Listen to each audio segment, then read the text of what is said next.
دنیا میں وہ کون سے نبی تھے جس نے سب سے پہلے روزہ رکھا تھا؟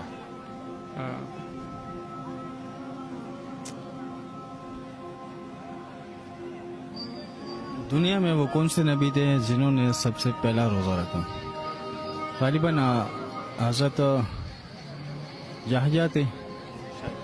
ہاں میرے خیال سے بھی حضرت یحییٰ.